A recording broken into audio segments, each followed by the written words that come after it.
ককবরক ও বাংলা ভাষার সংমিশ্রণ যত শক্ত হবে ততই জাতীয় জনজাতির মধ্যে সম্পর্ক ভ্রাতৃত্ববোধ দৃঢ় মজবুত হবে বলেছেন মুখ্যমন্ত্রী ডাক্তার মানিক সাহা।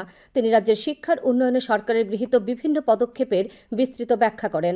আজ সিপাহীজলা জেলার বিশালগড় মহকুমা পূর্ব গোকুলনগরে লিপিকা দাশগুপ্ত মেমোরিয়াল স্কুলের চতুর্থ প্রতিষ্ঠা দিবস উদযাপন অনুষ্ঠানে ভাষণ দিচ্ছিলেন। অনুষ্ঠানে অন্যদের মধ্যে ছিলেন বনমন্ত্রী অনিমেষ দেববর্মা, বিধায়ক সুশান্ত দেব, বিধায়ক অন্তরা সরকার দেব, সিপাহীজলা জেলা পরিষদের সভাধিপতি সুপ্রিয়া দাস দত্ত সহ বিশিষ্টজনেরা।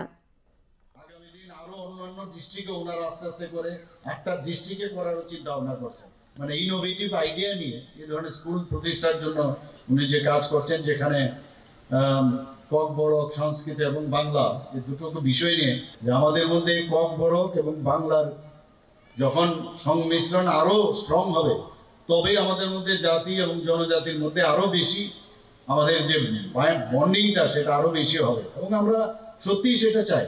আমি তো ব্যক্তিগতভাবে সেটা চাইছি এবং আগামী দিন আমরা দেখেছি আগে কিন্তু এই ধরনের চিন্তা ভাবনা ছিল না। আমাদের সরকার আসার পর আমরা যেভাবে জনজাতিদের উন্নয়নের জন্য আমরা কাজ করছি, বিভিন্ন বিষয় আছে যেগুলো আমরা ককবরক পাঠ্যপুস্তক থেকে আরম্ভ করে সবকিছু আমরা করছি। বিভিন্ন জায়গায় আমরা ইংলিশ মিডিয়াম স্কুলও করছি, সুপার 30 প্রকল্প আমরা করেছি, মুখ্যমন্ত্রী মেধা পুরস্কার চালু করেছি, আমরা ট্যালেন্ট সার্চ এক্সামিনেশন সেটাও আমরা চালু করেছি।